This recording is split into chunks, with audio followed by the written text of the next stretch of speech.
Explore today's must-have trends and innovative styles at Mrs. B's Clearance and Outlet. Shop one-of-a-kind finds in today's must-have trends. Explore wall-to-wall deals, furniture, flooring, mattresses, home accents, seasonal favorites, and more. Discover unique new home decor, pillows, accessories, and more. There's something perfect for your style and budget. There's new inventory every day at up to 80% off suggested retail. Discover the style and savings of Mrs. B's Clearance and Outlet. You seek the key, but first you must learn the ways of precision, craft, and performance with Acura's all-electric ZDX. With a premium Bang & Olufsen sound system, up to a 313-mile range, and a Type S variant with an estimated 500 horsepower, the ZDX is their most powerful SUV yet. Unlock the energy when you visit Acura.com to order yours today.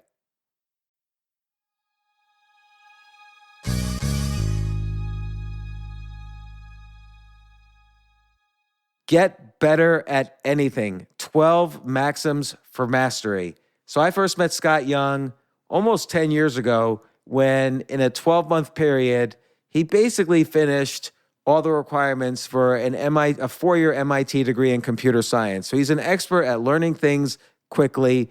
He just wrote this book, Get Better at Anything, 12 Maxims for Mastery. And I had a chance to sit down and talk with him because I'm always interested in learning and learning about learning and how to get great at things. Scott Young is an expert at this, and on this episode, we talk all about it. This isn't your average business podcast, and he's not your average host. This is the James Altucher Show.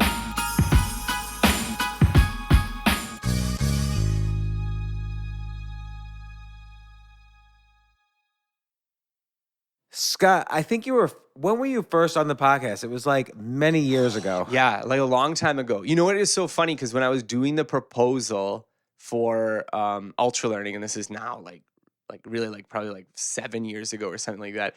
I'd never written a book, so I hadn't been on a lot of podcasts. It wasn't like a big thing. So they're like podcast appearances. And I think it was like your show and maybe like Jordan Harbich's. I just had been randomly invited to go on the show. And that, I think, probably 15 years ago, maybe.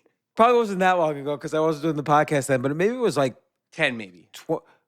Because here's the thing. Yeah. I sought you out because I saw that article or there was an article about you, how you had essentially completed a 4-year MIT degree in computer science in a few weeks, a few months, I forget what it was. Months. But that was like my first big project. Yeah, I wrote an essay for Cal's website and it got some play, and then probably would have been around then.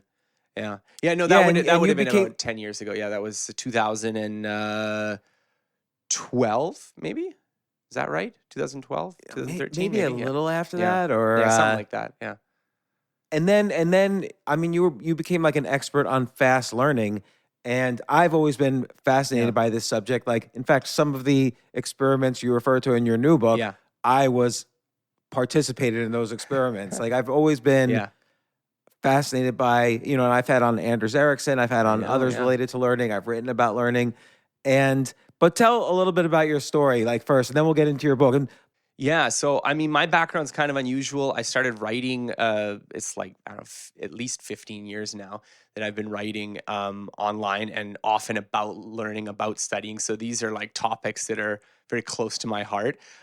We had a conversation when my first book came out, Ultra Learning, which was about some of my sort of self-directed learning projects and some other people's we mentioned the MIT Challenge, which was this learning MIT's computer science curriculum because they post tons of their classes online for free. And this was, shortly after I graduated from business school. And it was like, has anyone ever tried to do this before? And I couldn't see anyone who had tried to do it before. So I tried to do it myself. And I also did a project learning languages. I went around the world learning learning Spanish, Portuguese, Mandarin Chinese, and Korean with a friend. And the kind of crux of that experiment was that we weren't going to speak English the whole time. So we were just speaking the language of the place that we were learning it in. And, I've done other things too. I think the last time you had me on, we talked a lot about the portrait drawing one. I think you were interested in that one too, but getting better at drawing people's faces and this kind of thing. And so those sort of personal experiments, I think really set up a love of what is the science of learning? How does this work? And like wanting to dive deeper into that and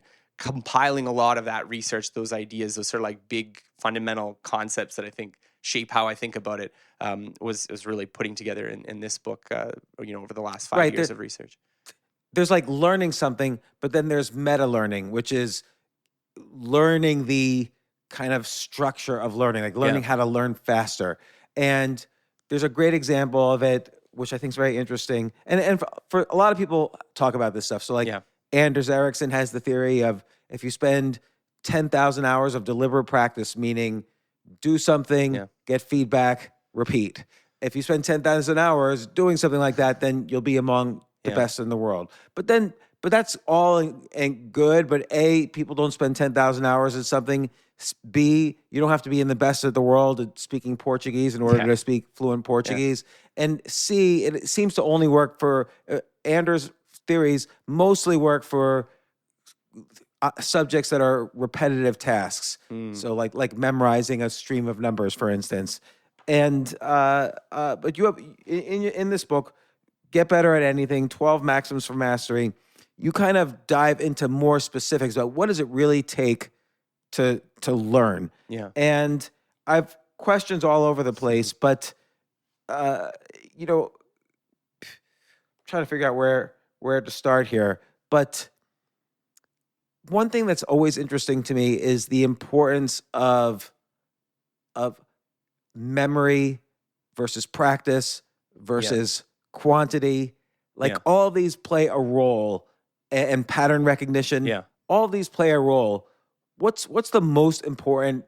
Is there any kind of what's the role of talent in learning? Oh, I mean, talent is obviously huge. I think the reason I don't really like talent as a concept is not because I don't think it exists. Like, I definitely think there's some people who are, for whatever reason, they're just a little bit better at learning X, or they're better at reaching a higher level of X than other people are. But the reason I don't really like it is it's not really an explanation. It's not like pointing to like, oh, well, this is the thing that's different in their brain, which allows them to learn better. Like, at least intelligence, as defined by psychologists, is a little bit of a narrower concept, or like working memory capacity is an even narrower concept. So if someone said, oh, you have a greater working memory capacity and that's why you're good at physics, I kind of accept that as an explanation. But talent to me has always just been, well, we don't know why this person's better than this other person. And so we're just sort of like, well, sometimes people are better than other people. Whereas I think the role of talent is definitely there, but I focus so much more on like the mechanisms, the things that underlie skill development, not to be dismissive of talent, but just to be like, I like an actual explanation for why this person is better than someone else. And so I'm really always interested in those mechanisms. And a lot of those have to do with practice. A lot of those have to do with, how you're acquiring knowledge and how you're implementing it.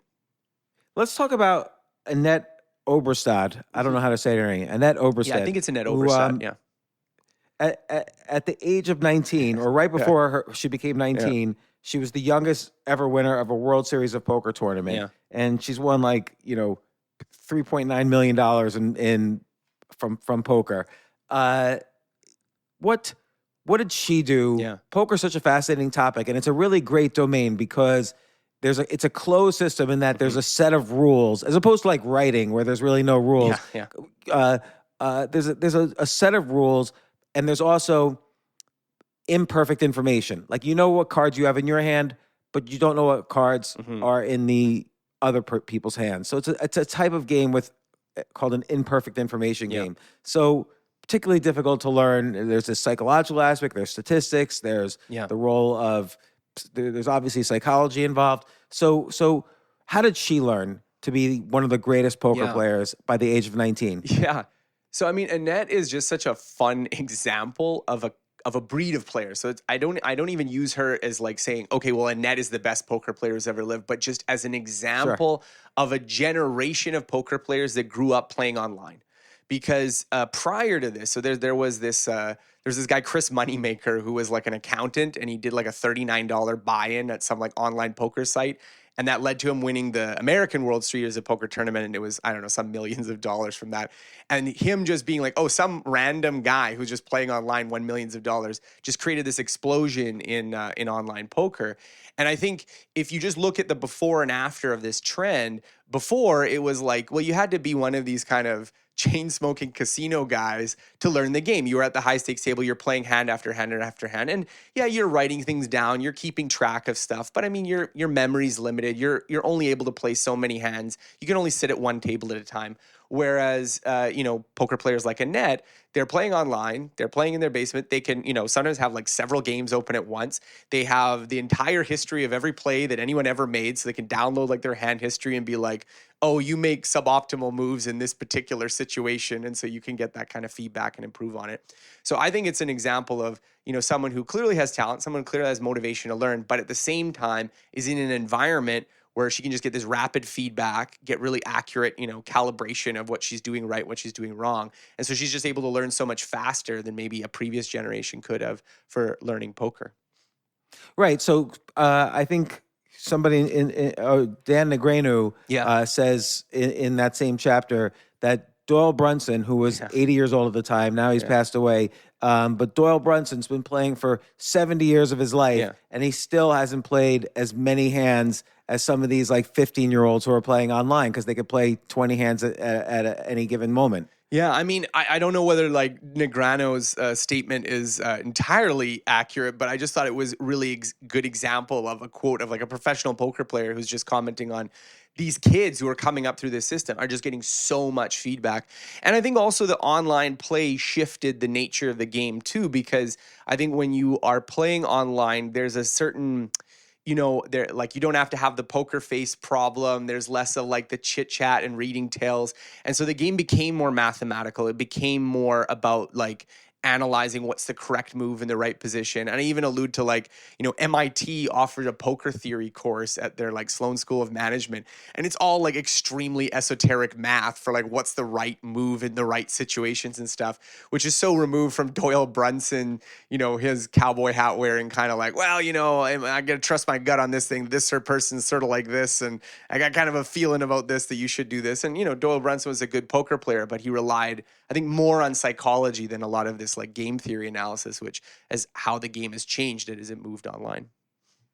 So you're saying with Annette, she had a couple of benefits that have sped along her learning. One is she was able to play a massive amount of hands. Yeah. And what's the benefit? We'll talk more about quantity, but what's the benefit of playing a massive amount of hands? I mean, if she has bad habits, maybe that just underlines her bad habits. Yeah, I mean, definitely quantity just alone does not guarantee proficiency. And, I even talk about the alternate example where, you have psychologists or psychiatrists who have to make predictions and they have tons of experience and they tend to make bad predictions.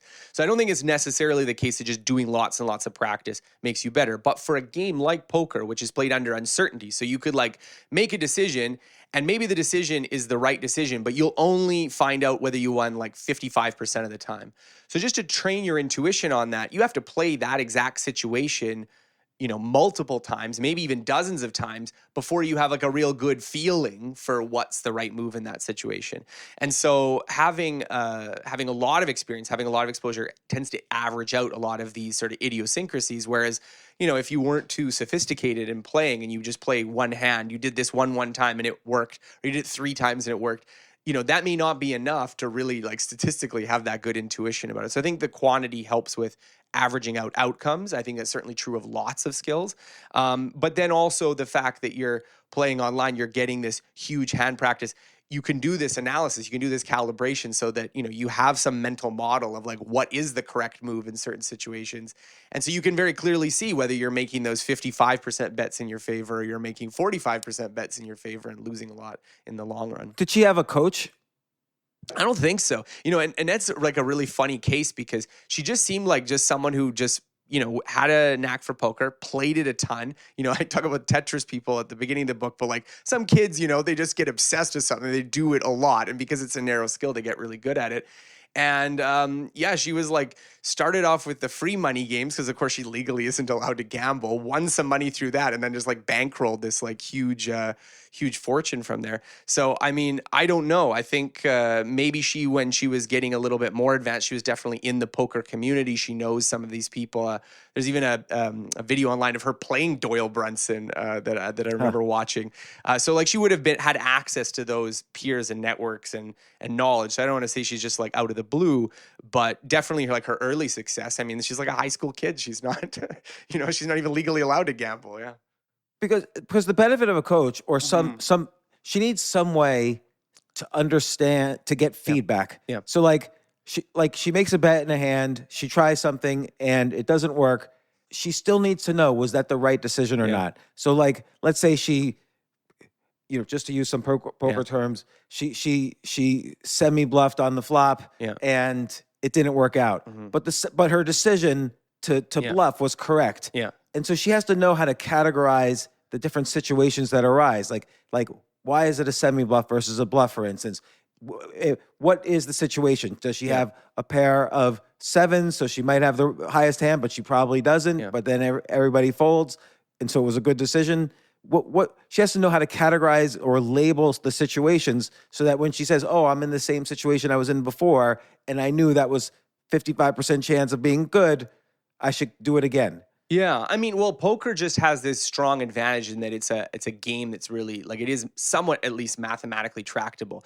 So there is, in some sense, a correct answer for certain moves of like, should I have done this given what I knew? I mean, the thing that makes it more complicated is there's this sort of recursive game of like, well, I know that they know that I know that it, like this kind of back and forth. But I mean, these are mathematical things that you can work out. So this is something like you feed your hand history into like poker software and you can get information about like how you're playing. And so if you think, oh, well, I'm playing this way, but then you're finding out, okay, you're actually playing a little too loose here. You're playing these hands maybe more than you should be playing them compared to like where you're playing other hands. And that's kind of creating a pattern in your play and this kind of thing. So I do think like the thing that a coach does is they stand outside yourself and they give you information that maybe you don't have access to. And so in games that are, mathematical, like chess is another really good example where, you can run your moves into like a chess engine and it can tell you whether or not it thinks they're good moves. Like that's in some ways better than the chess coaches of the Bobby Fischer days, because the chess engine's much better at chess than any human being is. So I think having access to models, having access to things is very important, particularly for a game like poker, at least as a first pass. I mean, it doesn't deal with the human element, but it gives you that kind of, am I in the right ballpark? And I think Annette, she even talks about playing games where she played it blindfolded. She seemed to be someone who played a lot from position. And so her sort of whole strategy, her whole thinking was kind of like, knowing that, okay, I'm in this position in the play, so I need to play this way, not even based on what my own cards are, but just based on where I am in the sequence of bets. Yeah, so she's able to somehow understand the situation she's in. Like she's in early position. Yeah. She's got a low pair, a mid pair, a high pair. She knows how to play in different situations. And I think so there's quantity, but also kind of labeling what each situation is. And then based on the label and the decision you make in that situation, getting some feedback and then repeat, but then having an enormous number of repetitions. Yeah, and I think the feedback is important in a poker game because it's like assuming you're not cheating or assuming you're not using like software while you're doing it. You are making these fairly fast decisions. And even if you're basing some math, you're doing some calculation of pot odds and this kind of thing. You're using your fallible human computer to make these assessments. And so I think that where the feedback really helps is in calibrating like, do the gut decisions that I'm making in these moments actually match up with what I think the correct strategy should be or what I think I should be playing? And so the additional discrepancy is like with what I think I should be playing versus like what is a successful play. And so I think for that latter one, that's where poker theory, that's where knowing other players, that's where you're getting this information about like, whether or not in general you're playing too loose or too tight or too, whatever. Take a quick break. If you like this episode, I'd really, really appreciate it. It would mean so much to me. Please share it with your friends and subscribe to the podcast. Email me at altucher@gmail.com and tell me why you subscribed. Thanks.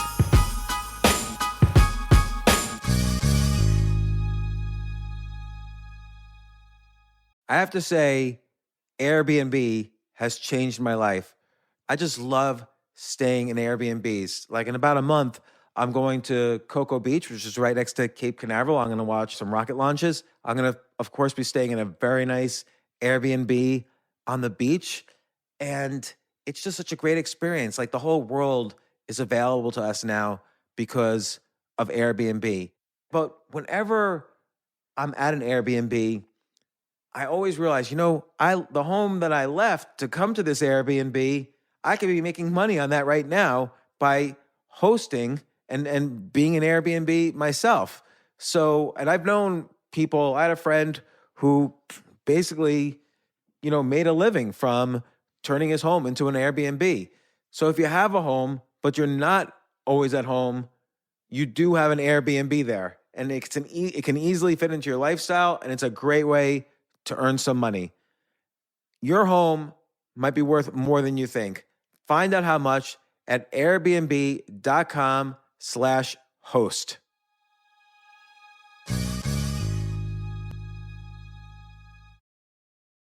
I remember last year I was asked to go speak at the Norway Business Summit, and I was so excited because side by side with the Business Summit was the Norway Chess Summit, where I would get to see in person Magnus Carlsen, the best chess player ever, playing chess. But it was 4 plane rides, like to get to the city that ultimately I would go to. So I really did not want to fly for 14 hours, and they were willing to pay for everything for me. So I at first class. So I didn't want to fly for 14 hours and not be first class. So I had to hurry up and get on the phone immediately to get those first class tickets to a chess tournament in Norway. And listen, this is just like when, you have to know when you want the best of anything, you have to act quickly or someone else will get it instead. And I did not want those seats to fill up. So it's like if you're hiring for your business, you want to find the most talented people for your open roles before the competition scoops them up. I just was talking to a friend this morning where he was trying to decide between some programmers, and he waited a little too long, and both the programmers he was interviewing took other jobs, like great jobs. So, what's the best way then to hire the best as quickly as possible? ZipRecruiter. ZipRecruiter finds qualified candidates fast. And right now, you could try it for free at ZipRecruiter.com/James. Just try it and see. You'll find out. So ZipRecruiter's powerful matching technology takes center stage to identify the top talent for your roles.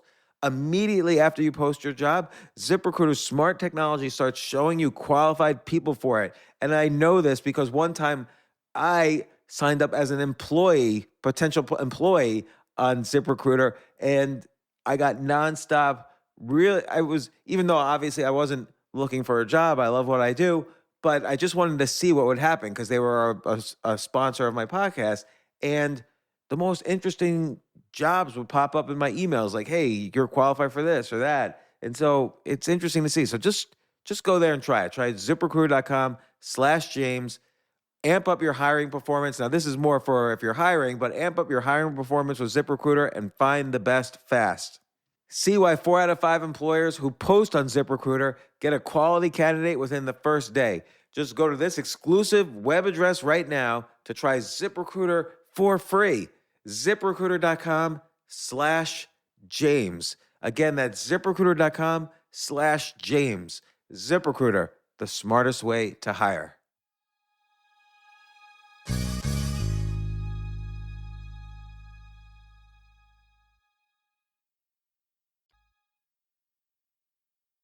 I mean, there's so many things you talk about here.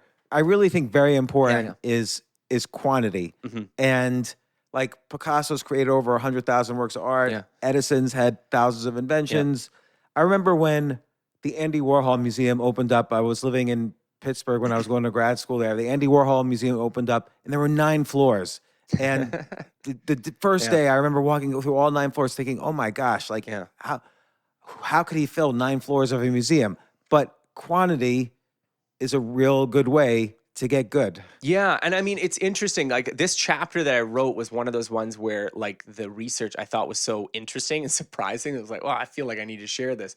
So this is based on Dean Simonton. He's a psychologist whose primary method is historical. So he looks at like tons and tons of case studies and takes like quantitative data about it. So he's done a lot of stuff on like what's the career trajectory of people in different fields, artists, scientists, eminent individuals. What is their shape of their career trajectory? When do they have their successes, their their breakouts, this kind of thing. So he's answered lots of questions using this kind of historical data. And one of the things that I found very provocative about his research is that he has this idea he calls the equal odds baseline, which is basically that once you sort of reach a threshold of producing kind of eminent work, so I mean his samples, because they tend to focus on people who are like already kind of at the top of the field, we're sort of omitting maybe the people who, they haven't yet reached a point where they're publishing a recognized play or producing papers for a journal or something. But once they're in this zone, there tends to be a fairly flat, ratio in terms of the work that they're doing and how likely it is to be successful or the quality of it, which to me is kind of surprising because it kind of contradicts a few different models you might have. You might have the model that the Anders Ericsson, people just continually getting better. And I mean, that's not saying that's impossible, but he seems to deny that that's actually what's happening. Or the idea that you have youthful genius so that people, their quality drops off as they get older. They have that spark when they're 20, but when they're 75, they lose it. And, he notices that people's productivity goes up and goes down, but their hit rate is relatively stable over time. And just that the idea that quality and quantity don't seem to be in trade-off, and that in fact they're highly correlated in these historical samples, seems to suggest that, once you get to some sort of threshold, there's a great deal of randomness. So it's a little bit like the poker players. You have to make quite a few bets in order for it to average out and for you to have some big wins. And so I think that's a bit of a different way of thinking about creative success than we're often taught, which is, where quantity and quality are sharply opposed. And, you can either make something good or you can make a lot of something, and you have to really choose what kind of creative you're going to be. But let's say I'm playing golf. Mm-hmm. Okay. In order to get better, and I'm not a golf player at all. I've played maybe twice in my life, but it seems like in order to get better at golf, and you have a great quote. I think this is about this guy who created a training program for flying airplanes. Mm-hmm. And he basically says, in order to get better at flying an airplane, you have to fly an airplane. You can't just watch, I can't just watch videos about people playing golf. Yeah. Oh, here's how Tiger Woods swings. Maybe I learn a little bit from that, but ultimately I have to swing a golf club a lot and get feedback. And this is more to the Anders Ericsson's point. Yeah. It's quantity plus feedback. And that's where I guess the 10,000 hours comes in.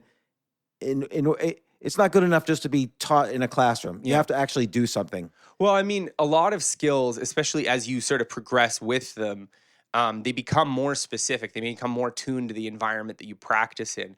And so I think a very common pattern amongst many skills and lots of different things. So I talk about pilot training as one example of this, but you can think of many, many different subjects where this would apply, is that in the very early phases, there's a benefit to classroom instruction because classroom instruction tends to make the explicit understanding of the skill a little easier. Someone that tells you, okay, swing the club this way, and then they'll show you and you watch them, and that's beneficial. If you've never seen anyone golf before and you try to do it yourself, you're not going to automatically recreate a really good golf swing. But once you get past that sort of cognitive phase where you understand it intellectually, I mean, you're developing procedural skill. You're developing this sort of, I don't like the word muscle memory, but that's basically what it is. It's a skill that you're applying unconsciously, and sitting more time in the classroom is probably not going to help with that. Right. I took 5 years of French, for instance, but I can't speak a word of French. And I couldn't speak a word of French the day after my 5th year of French studying, took place. And even computer science, where I was undergrad computer science. I went to grad school for computer science. I was a programmer. But when I was in a real world job setting, I really couldn't program. And so doing is incredibly important as opposed to the classroom, which makes me question a lot of today's educational methods. Yeah. But one important thing is pattern recognition. Mm-hmm. And so I play chess, and you discussed this in the book, that basically chess players, when they are trying to recreate a position that they've seen for, let's say, 60 seconds, they recreate it by looking. They don't remember where every single piece is on the 64 squares. They recognize, I castled my king over here. My bishops are in these formations. Whereas someone who's never played is trying to remember what piece was on every 64 squares and fails remarkably. Yeah. And even like a world level chess player, if he's shown a random position, is no better than the amateur. So if they see a position from a game, it's really not 64 squares. It's like 4 or 5 configurations of pieces, and that's easy to remember as opposed to 64 things you have to remember. Yeah. So this idea that we're talking about here is called chunking, and it was. So chess has like a long history in the cognitive science of skill development and studying a lot of these differences. And so a lot of the classic examples are with chess. But the idea is like, how does the grandmaster think? Like, how are they able to manipulate more? And one of the major kind of limitations on performing complicated skills is that we have this thing called working memory. It's what we're keeping in mind at any particular time. And it's famously very limited. You can't actually keep that many things in your head at once. And so one of the ways that people who are quite good at a skill get around this is that you assemble through experience, through long-term memory patterns that kind of are assemblages of material that you have in the environment, so you don't have to keep as many things in mind at once. So I think the really easy example to like show this at work is if I just like spouted off like a random 9 sequence of letters, it'd be very difficult for you to just remember them, like you just recall all of them. But if I said those same 9 letters, but they were reorganized into acronyms, like FBI, MBA, NBA, that kind of thing, you would remember them easily because now you only have to remember 3 things instead of 9 things. And that's much more within the capacity of human working memory. And so the idea here is that the grandmaster is doing something similar. They don't see the board and see, okay, well, the king is here, the pawn is here, the pawn is here. They are recognizing the position, but they recognize the meaning of those patterns that like, oh yeah, well, this was the, Berlin defense, but they made this option instead, or, they got into this situation, this is castle on this side. And so because they have these sort of like the equivalent of acronyms of the information in their head, they can recall a lot more. And so the classic experiment is that you set up the board and you wipe it and you ask them to recreate it, and grandmasters can assemble much more of the board. But if you just scramble the pieces and you put them in a place that like no game would ever result in that, they don't have acronyms for those positions, and so they don't do much better than novices. Right. It's as if you give someone a string of letters and they actually can't reform them into acronyms. Yeah. Maybe there are no acronyms with those letters, and so now they're just like anybody else who has to remember a string of 20 letters as opposed to 4 acronyms. Yeah, and I mean, I think one of the things that is like important to keep in mind is that this working memory is central to what we often think about as intelligence. That it's pretty tightly linked to how smart do we think someone is probably pretty closely related to like what is their raw working memory capacity. But in a particular skill domain, because of this chunking effect, you effectively have more working memory capacity when you have more experience. So that means like if you are totally new to a domain, it's kind of like being a lot less smart because you aren't able to deal with as much information. And so this has a very strong impact on like what's the right way to learn skills, because early on, the situation is just too complicated. You can't keep it in your head. And so you make mistakes that for someone who's very seasoned, they can easily keep it in their head. They're going to face totally different problems with learning and improvement. So it seems like quantity, in order to get exposure to lots of acronyms, like in the string of letters example, like studying all the acronyms ever and then having the ability to reform a string of random letters into acronyms would be a skill for memorizing long strings of letters. So you need to be exposed to a lot of situations, like in the poker example, Annette needs to be exposed to lots of poker hands and then to categorize them into if-thens. So if I'm in this situation, then do this. Yeah. And that somehow involves either like a computer to tell her she's right or wrong, or a coach or whatever. So quantity plus some sort of somebody who's going to tell you this is a chunk, and then being able to have the memory to remember all these chunks. Yeah. I mean, I think that often, like when we're talking about poker, for instance, there's probably some idealized strategy. So you have some strategy that would be, okay, well, I'm going to play these hands this way from this position. And so, you can imagine it like, if it's poker, it's probably going to be some kind of table. And maybe you're adjusting it based on the players you're playing against and this kind of thing. And the difficulty is that when you're starting out, keeping that table in your head and keeping that strategy like fixed in an actual game is basically impossible. So that's what the learning is coming in, is that you are doing things and comparing it to what you should have been doing, and then like trying to build that experience for next time. So definitely repetition and exposure to lots of information is going to be helpful. It's going to be necessary for a lot of skills that have a lot of individual building blocks. But again, if you don't have that strategy, if you don't have the right thing you're comparing it to, you can get lots and lots of experience and just, not learn anything or not make that much progress.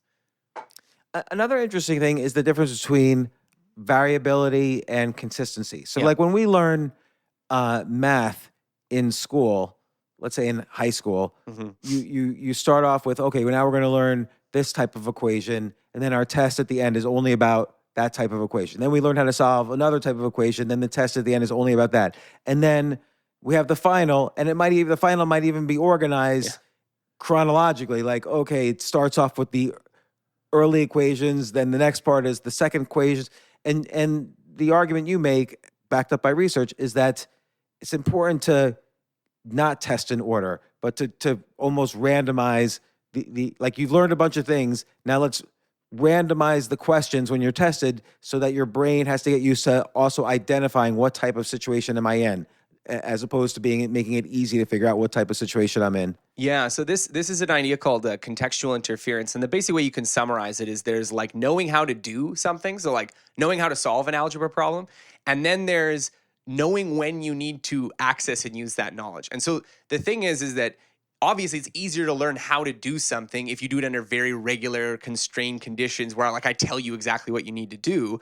But that is the easiest possible situation for when do I use this knowledge? When do I use it? And so, in schools, because often the applications are a little bit more distant, there tend to be a prioritization of like actually learning the procedure, but there can often be a deficit in applying the procedure. So, we were talking about this, like you do unit 1 and then you do unit 1 questions. Well, already your brain is like, well, it's got to be something from unit 1. So if I learn 5 things, it's got to be one of those 5 things. And then that's how I pattern match to what's variables are there, and then I apply it. Whereas, if you think of yourself in the overall context of the classroom, well, there maybe is 10 units, so maybe there's 50 things that you were supposed to know how to do.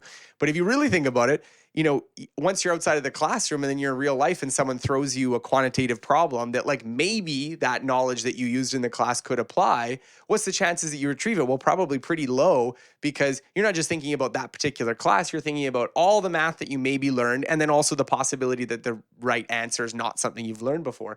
And so this variable practice, this mixing things up, is about making that process of retrieving the right knowledge at the right time easier. And that's really important for flexible skills, for being able to apply skills broadly, to invent things, to improvise. Yeah, I'll give you an example in chess.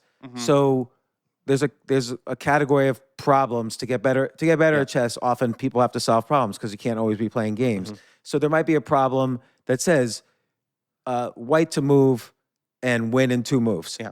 And so you're in a situation where white can win in 2 moves. So you're basically just looking for like the most crazy extreme moves to solve this problem, and it's going to win. Whereas if you're in a real game, you don't know if white's winning or black's winning. Maybe it's black to win in 2 moves, and you're trying to win in 2 moves for white. You just don't know. So there's lots of different types of problems like that. And so I think it's a new thing in chess, people realizing that variability is important. So, maybe it's white to move and win. Here, and maybe in this next problem, you have to figure out who's winning, and then maybe you have to defend. Maybe it's white to move and defend against black moving. But that variability is sort of a fairly new thing in chess learning. I'm trying to think, like for language learning, it might be a similar thing. Like, instead of maybe 1 week in class, this is phrases you use in a restaurant, and here's another one, phrases you use, in a job interview. But in a test, you should mix it up. Like if someone says this, say this, and you should mix it up, depending on and you have to figure out the situation also. Yeah, I mean, I think you definitely want to expand the range of situations you apply it to match where you think you're actually going to use the skill, because I think one of the main difficulties we have with learning things is that you can put knowledge in your head, but in order for it to be useful, you have to get it out at the right time. And so we have huge amounts of knowledge that we learned in school, that we've learned from books, these kind of things, that if I give you a very specific prompt, like something that really focuses in on that piece of knowledge, you might even remember it. You might be like, oh yeah, I sort of remember that book, or I sort of remember that idea that I learned from school. But if I don't give you that highly specific cue, it's just not going to occur to you in a situation. And so the real difficulty is that a lot of the problem situations that we face, they don't have little strings attached with a tag saying like, this is the knowledge you need to solve this problem. They don't say like, oh, unit 1, point 1, use the formula that you learned in class. And so when you don't have that tag attached to it, the retrieval problem becomes really important. And so I think this is sort of something that's often missing from a lot of school starters. You talked about struggling learning French. And I mean, some of that is just that like you're in the French context where you're learning some grammar pattern and it's saying, okay, like practice the subjunctive. But I mean, a big part of it is like, when do I use the subjunctive? Like, when is the situation when I'm having this conversation that I have to use the subjunctive? And if you don't know that, then it doesn't matter that you've memorized that, well, this is the correct way to conjugate it. And I mean, that's sort of a secondary thing. So especially with school-based knowledge, I think this kind of variable practice, retrieval practice, applying in diverse contexts is often lacking.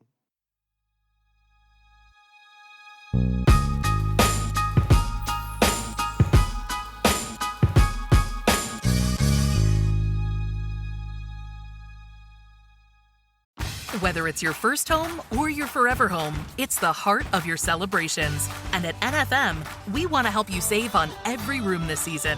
Shop our huge selection of furniture, appliances, electronics, and flooring.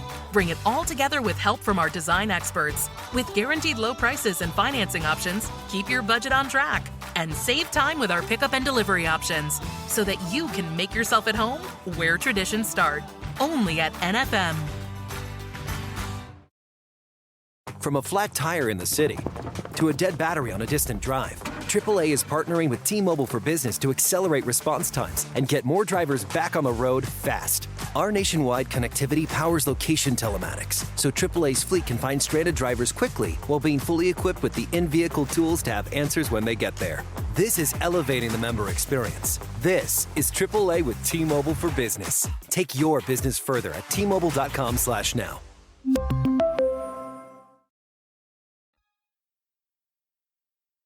So there's two skills in this sense. One is the skill of, learning a lot of, in this situation, do this, which is the problem with not having variability. Then there's the skill of identifying, well, what situation am I in? So then I can apply that rule. Yeah. So, and that's difficult. Like, that's not typically taught in school. So really, let's take it all the way back. Yeah. Let's say you wanted to learn golf or how to play the piano. What would you personally start doing? Yeah, so I think for piano, I mean, I haven't spent a lot of time doing the detailed research on piano, so I think I probably would have more sophisticated opinions if I narrowed in on that particular topic. But if I were just like, okay, I want to learn the piano now, I think one of the first things I would do is focus on, well, what is the sort of like basic method? So like, how should I have my hands over the keys? Where should I be pressing with which fingers? I would look at like what are common like beginner crutches that you want to avoid, because I know from talking to piano teachers. Yeah, so like what would you actually do, like from a meta sense? Like how would you start organizing the learning? Yeah. Like what would you need? What in your arsenal? What would you need in your toolbox to say, I'm gonna start learning piano a month from now, but so here's all the things I have to gather and put into place so I can start learning? Yeah, I mean, the first thing I do whenever I'm tackling any new skill is I would look at like, okay, skim through some curricula that people have for teaching piano. So like get like the top 5 books on learning piano, skim through them. What do they actually get you to practice? What do they get you to do? Why do they get you to focus on doing X first before Y? I'd find a few piano tutors. I would talk to them about like, what are the mistakes that beginners make that they get stuck with? Because piano is a motor skill. It's like highly overlearned. And so if there's like well, you're going to want to do this because it's more comfortable, but it's going to screw you up later. That's good to know, because, it's a little bit like if you're learning to touch type, it's a lot easier to hunt and peck with 2 fingers in the beginning, but that's a really bad habit to get into. It's going to really impede your ability to type at like higher words per minute. And so similarly with piano, if it would be like, okay, this is the sort of home row for the keys. This is where you hit this with this finger, hit this with that finger, practice doing it this way. I would get those steps. And then I would just build up a curriculum of like starting with simpler either songs or like drills, and then just sort of building up until I can get more and more fluency. And I think as you get better as well, you can start to like branch out and be like, well, I want to be a jazz pianist, or I want to play classical music, or I want to play like, little pop ditties that I've, downloaded the sheet music for. And so I think that kind of a way of like figuring out what the curriculum is, how do people structure the skill? How do people who've taught it for many years, like what are the bad habits to avoid? That would be the grounding. And then you would be, creating a practice sequence for yourself and hopefully having some coaching to like tell you, what you're doing wrong. And then let's go take it a step further. What if you also wanted to be creative? So creativity seems to be like a Like with the positive piano? symptom of, Yeah. piano, music, whatever. Creativity is a symptom of knowing a lot. Yeah. So if you know a lot about, it's hard to be creative. It's hard to be a creative writer. Kurt Vonnegut even said, like, don't experiment with grammar until you know the rules of grammar. So, and what he's really saying is don't be a creative genius with writing your first novel. Like, write first and get good. And then you can start experimenting. And you refer to this, like, creativity is a way of expanding the problem space, but first you have to know the problem space. Yeah. So I do think that like for a skill like piano, there's a bit of tension because there's this sort of largely procedural, you could say almost like even like a muscular skill, a motor skill of hitting the keys. And I think that's probably different from the creative skill of original composition. So like you could be someone who's just literally writing notes on the page. They can't play the piano at all. And that would be a different kind of intellectual skill than playing the piano. So I have a feeling that the creative skill probably depends on knowing a lot of music. So you would know tons and tons of different music. You'd know, okay, well, this is like you'd have 18 different versions of the sheet music for like a sad song or a happy song in your head. You'd have, this is a technique for doing this, a technique for doing that. You would have this huge library so that when you put things, you're not plagiarizing, but you are kind of like building off of these abstract patterns of like, these are the things that are possible with the music. And you could have that skill, I think, in theory, without being able to play an instrument at all. I think it's often intertwined with playing an instrument because when you can play the instrument, you can hear it, you get that self-feedback. But I think, nowadays where you have so much like digital recording where you can actually just like take that sheet music, put it into a computer and like get the computer to play it.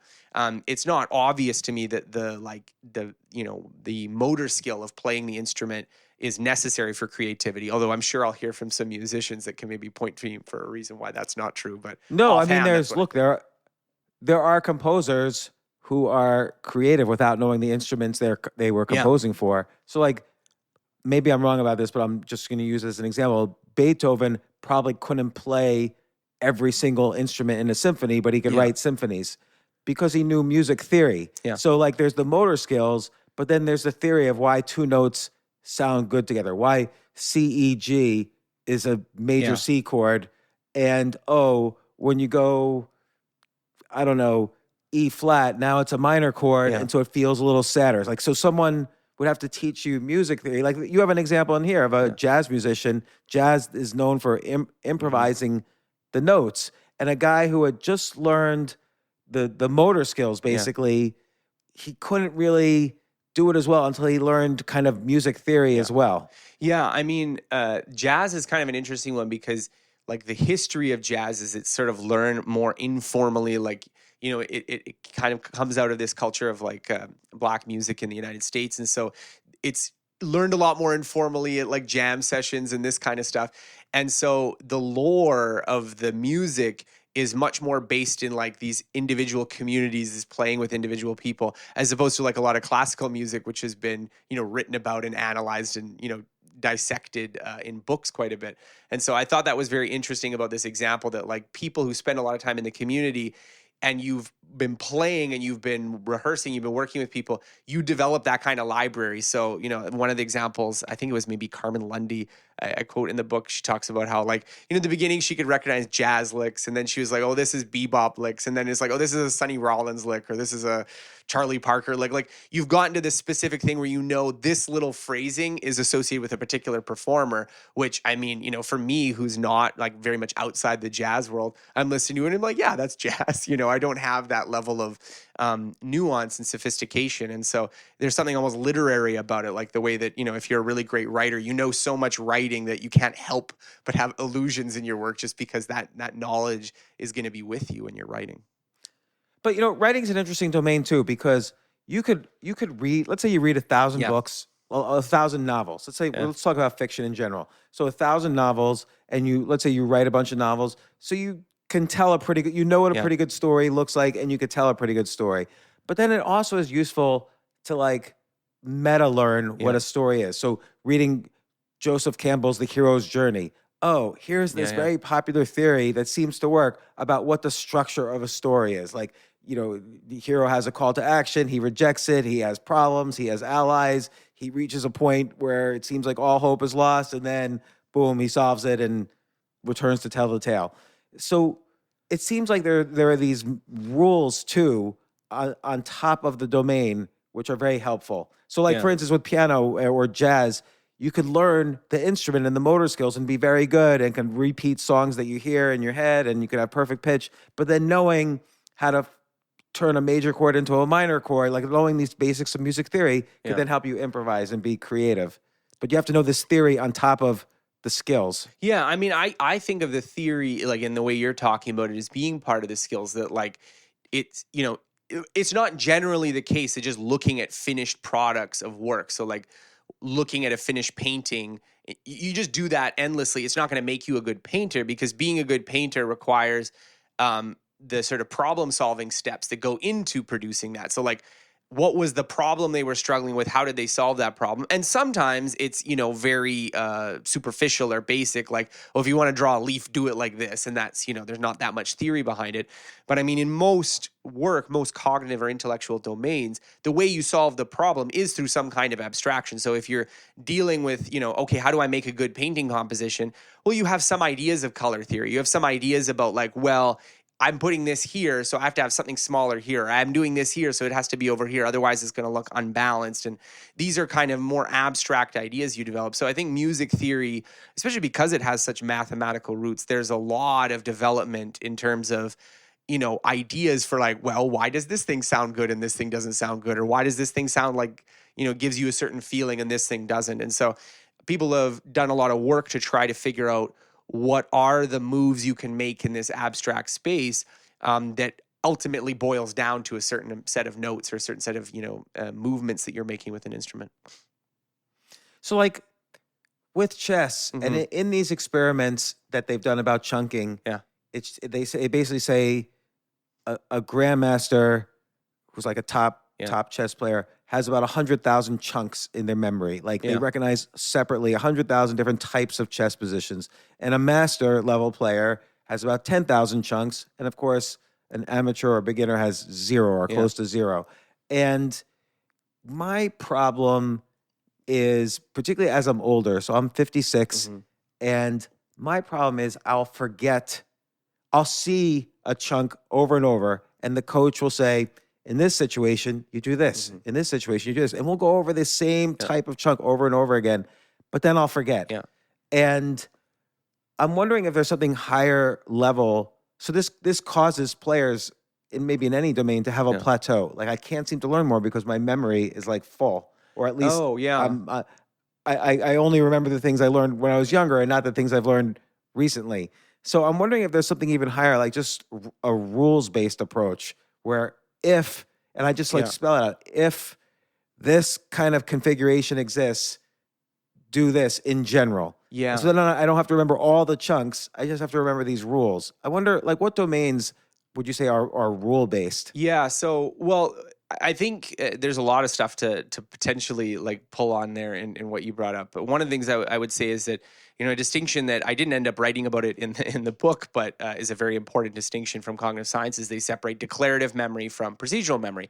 Declarative memory is all the things that you think about when you actually think about memory, which is the stuff you can explicitly remember. So, names, faces, memories from your childhood, those are all declarative memory.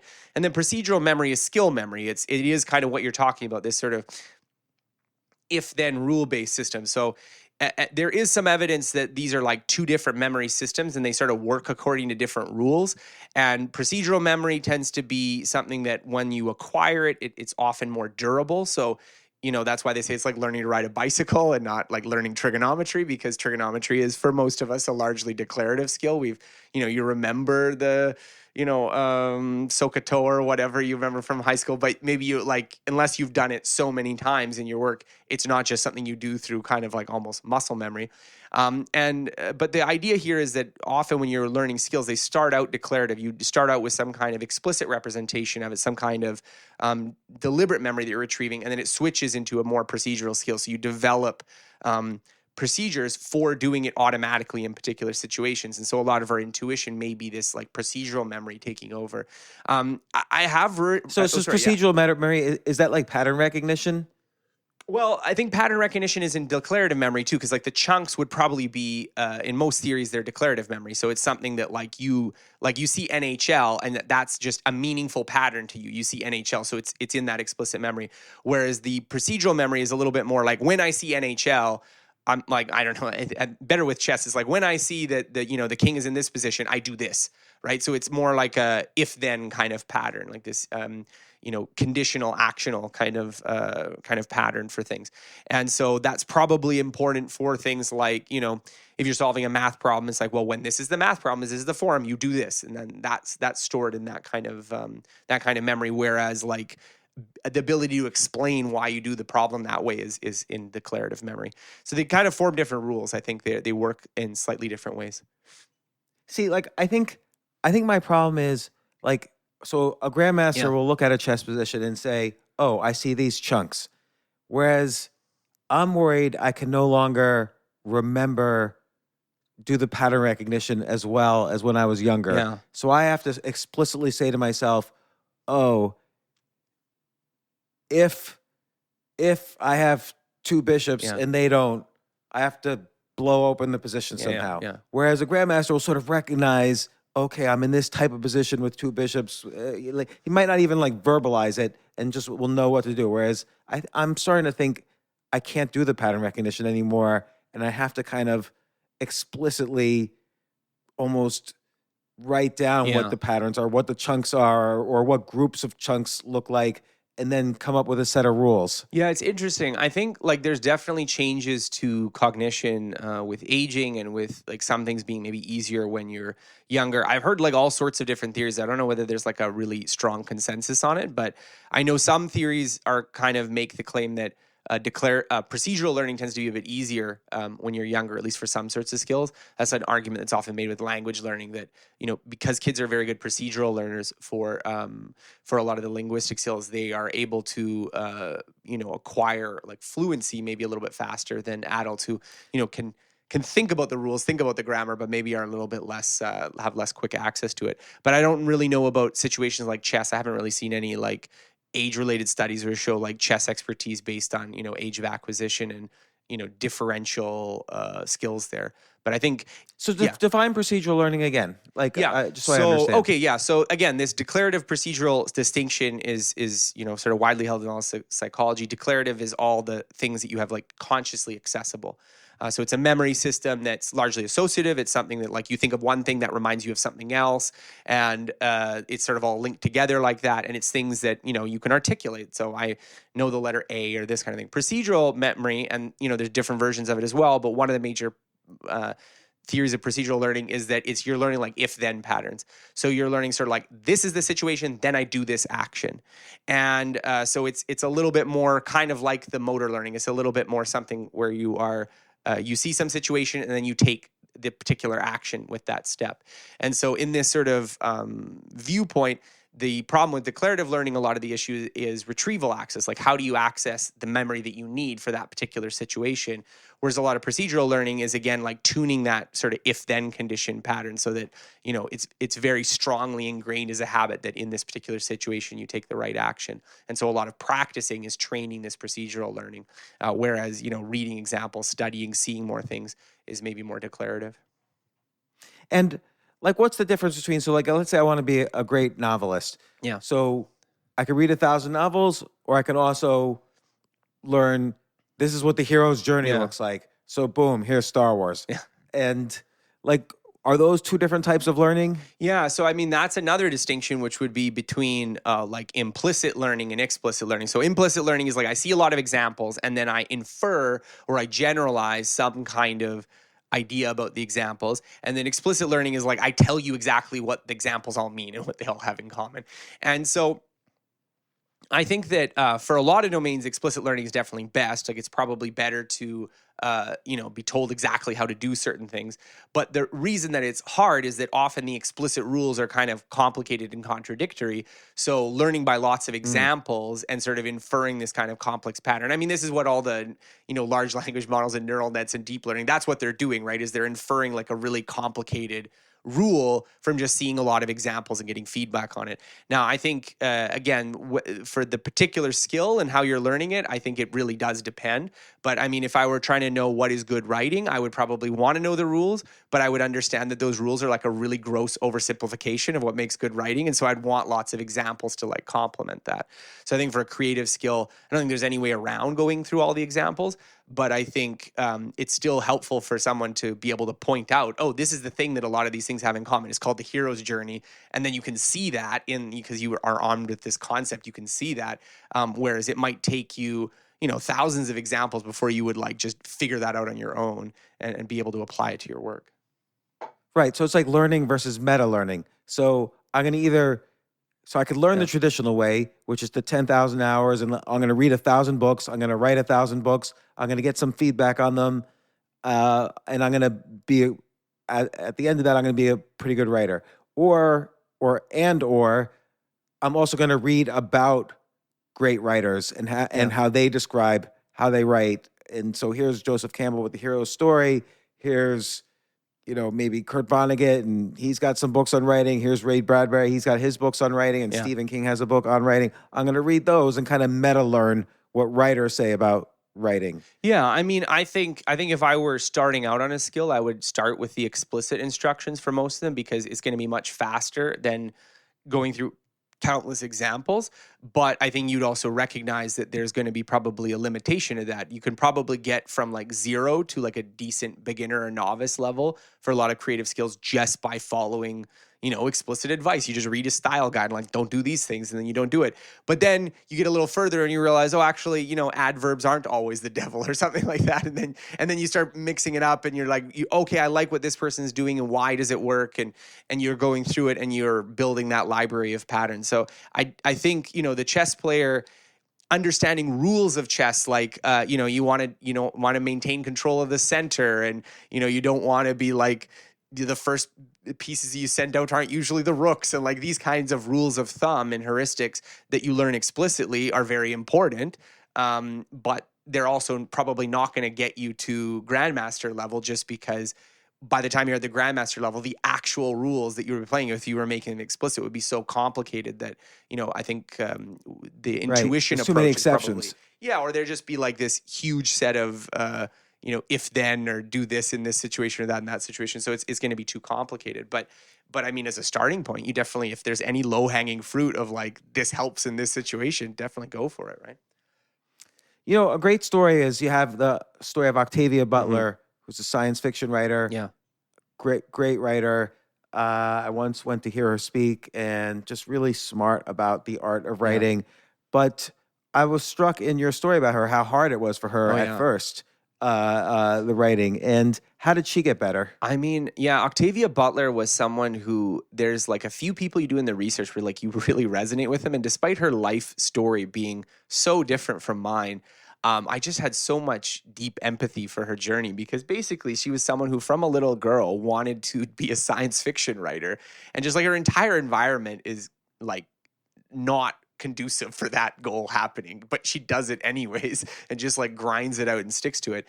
And so the thing that I kind of got from that is that, especially in something like science fiction writing, where it's not merely about mastering the craft of writing, but also understanding the kind of the ecosystem in which the writer works and publishes and all these sort of details, is that having access to a community, having access to these influences that can kind of get you up to best practices, get you close to that ballpark, like kind of all the little like rules of thumb, all the things that we were talking about, like you get those that is going to, get you so much closer than just trying to figure them out on your own. And so, she spends like years and years just in frustration because she's cut off from that, or she's not realizing that that's what she needs. And it's, making it very difficult for her to make a living writing. And then eventually, though, what do you think was the tipping point for her? Yeah, well, the tipping point was definitely her going to the Clarion Science Fiction Writers Workshop. So she had done a few workshops in LA where she was exposed to some people who were science fiction writers. And one of them, I think it was Harlan Ellison, he tells her, like, you should go to Pennsylvania and go to this Clarion science fiction writing workshop. And she's like, I'm not sure about this. She like barely ever left her home, but she gets on a Greyhound bus. She goes there, and she spends a while in this environment where she's in a big classroom with a bunch of people who are also writing science fiction. And they're like, okay, do a new short story for tomorrow. And then, she's forced to write in this like pace that she's not used to. And then she shows there, and then everyone sort of discusses the work and dissects it. And I think this workshop environment, I think, is very good for writers, especially in like difficult fields, literary fields, because even if you just extract the role of the teacher, which is obviously very important, they had like, professional science fiction writers who were running these classes. Just being in an environment where you're with a lot of people who do know some things, but maybe not everything, quickly allows you to kind of acquire that knowledge about, this is how I'm going to market my writing. This is how I'm going to improve my writing. This is what, isn't working about my writing. And so, the interesting thing is this kind of process of seeing what other people are doing and getting feedback, even though you would think that would like, that imitative process is going to pull you away from your original vision. It's actually, that's when her creativity really leapt off the page. Like, her early work was very derivative because she doesn't know what she's doing. So she's very much like copying kind of the bad stylistic side effects of like pulp science fiction writers rather than expressing herself the way she needs to. It's very interesting, like this concept of, particularly with like writing, developing your own voice. Mm-hmm. But I think copying those earlier styles, and like she even refers to it, Yeah. if somebody has a trouble with beginning novels, she tells her students, just take your favorite novels and just write out the beginnings of those novels, just so you see what a great beginning is like. And it's like you almost build the muscle memory, because she says write them out yourself, like word for word. You build the muscle memory almost of what a good beginning is like. And I like that approach. I think also in that workshop, what was really good for her was the forced deadlines. Write a story by tomorrow. So she can't do it at her pace. It builds an understanding that whether you have writer's block or not, whether you're motivated or not, you have to produce a story by tomorrow. Yeah. So like you're forced to build these raw skills that normally you might have had the bad habit of waiting for inspiration before you would, use that skill. Now you have to use that skill whether you have inspiration or not. I mean, I think you can see this across many different like professional streams of work, that like the people who enter an elite often go through this kind of almost like pressure cooker training environment. And sometimes that's just a kind of almost occupational hazing to like prevent people from entering the field. But it does have a little bit of a cognitive science rationale in that when you're in this kind of intensive environment where you're getting a lot of practice, a lot of quick feedback, and you're often, working on varied cases, you're working on varied situations, you can compress what would have been a much longer period of training if you were doing it sort of outside that environment. So, I mean, the amount of people who are like successful nonfiction authors that had a career in journalism is just because, writing magazine pieces or things for these publications, it has really high editorial standards. There's really high sense of like rigor for like quoting sources and getting your facts right. And so you're basically going to be working under this environment that's going to force you to a fairly high level of skill. And the downside is that there's a lot of pressure working in those environments, and they can often be difficult to access. But I think if you understand why they work that way, I think for Octavia Butler, going to that workshop was really what turned her career around. Why do you think many successful actors, so some successful actors took acting classes, studied acting, and so on, but many, many, many actors that are famous, that we know about, that we see on shows every day, really were started with improv and never took an acting class, but took improv classes. Yeah. So, like, why do you think that's the case? That's interesting. I don't know. I think I don't think I know enough about acting and theater to say with any like strong level of certainty. But I do think that for a lot of skills that are kind of like communication skills adjacent, a lot of what the skill is a kind of emotional self-regulation. And so I think like in an improv context where you are kind of thrown into situations that you need to adapt to emotionally, like, okay, and I need to be frightened now, I need to do this now. That trains a certain kind of ability there that maybe you don't normally encounter and don't normally get training in your everyday life. But it's not so much a method. It's not so much a like, well, this is the right way to act, and then you're following like some 8-step sequence. It's more just you have enough emotional self-regulation so that, when you need to act a certain way, you can just turn it on, or you can just manage yourself. Whereas, most people in most situations are not forced to do that level of emotional self-regulation. I'm having this interview now. All I have to do is like be pleasant, and, I'm not going to have to like cry at one part and be really excited at another. Like I don't have that ability, and I don't need to use it. You can cry if you want. All right, Jay. But maybe improv though, you get the quantity because like, let's say I'm studying acting. It's like, okay, here's a monologue, memorize it, come back and we're all going to do it. But an improv, that's an acting class. Improv class doesn't have the memory part.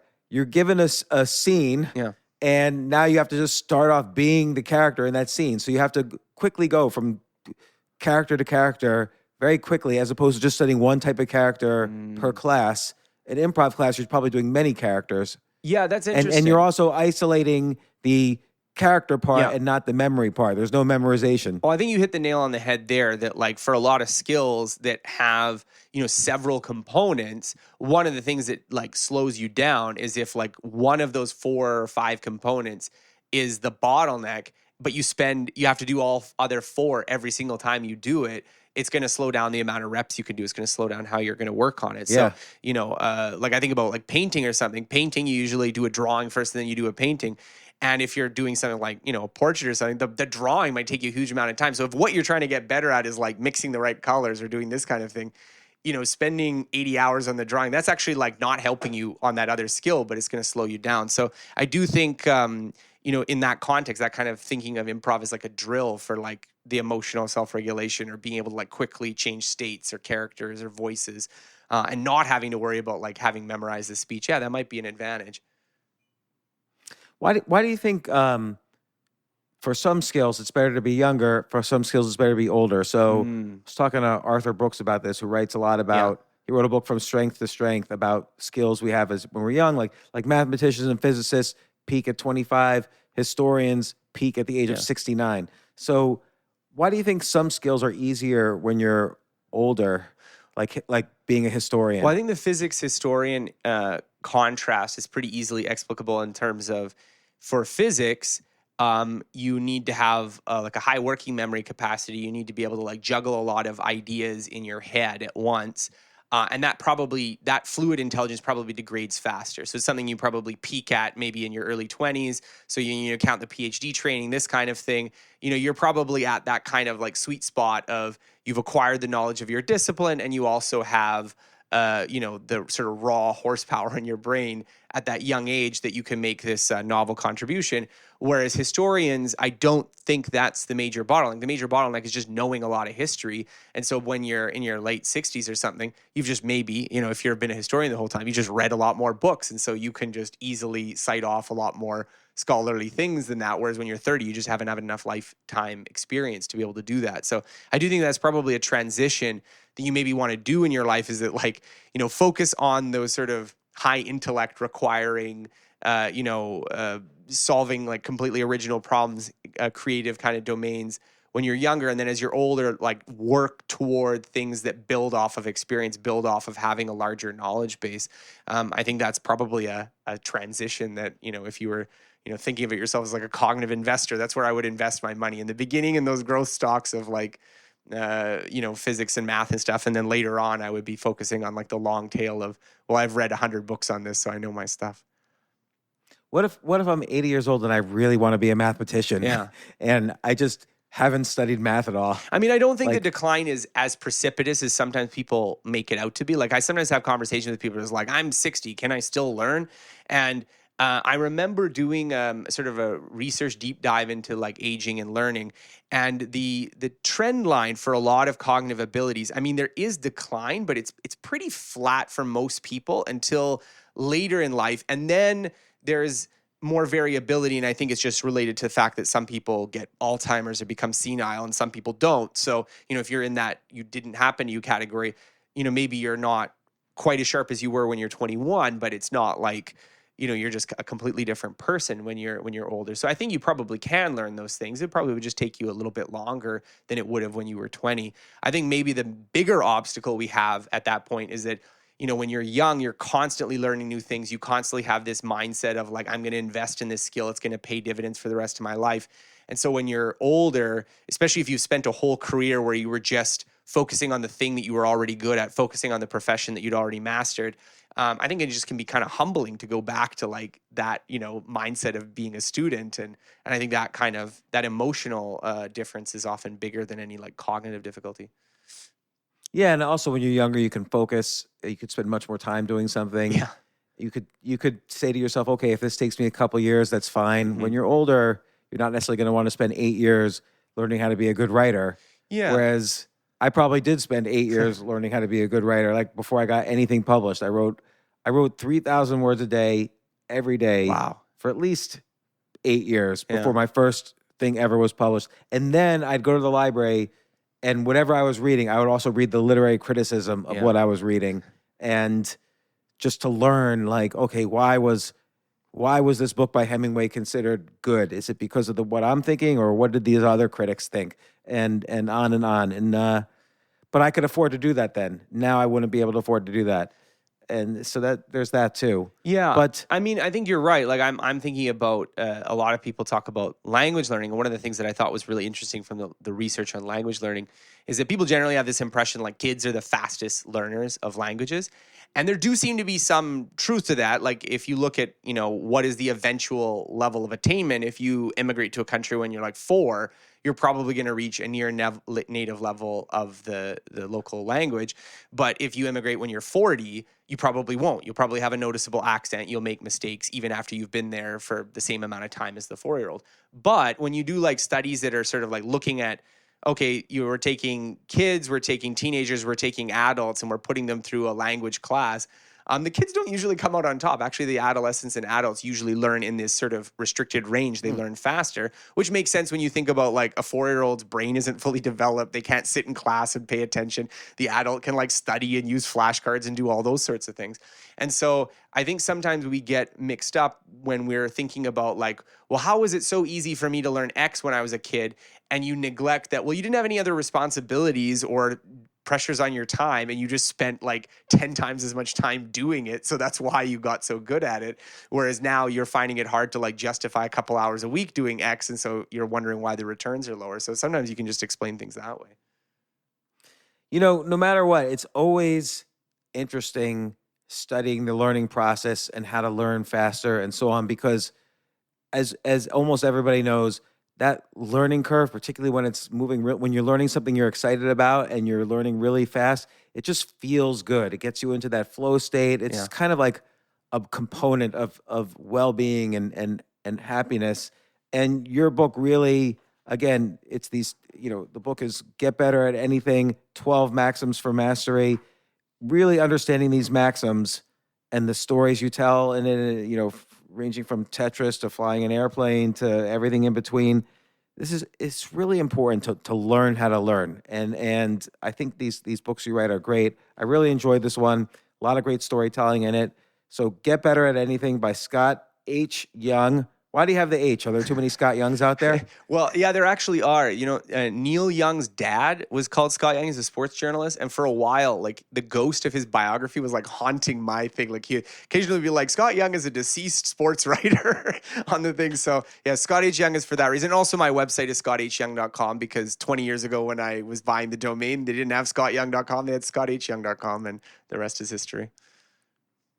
Well, excellent, Scott. Thanks again. This is I think this is your third time on the podcast. Yeah. Thanks once again for joining us. It's one of my favorite topics in the world. So come on back anytime you got something to talk about with learning or for whatever reason you want to come back. So thanks I'd love again, to. Scott. I really appreciate it. Oh, thank you so much for having me. It's great chatting with you.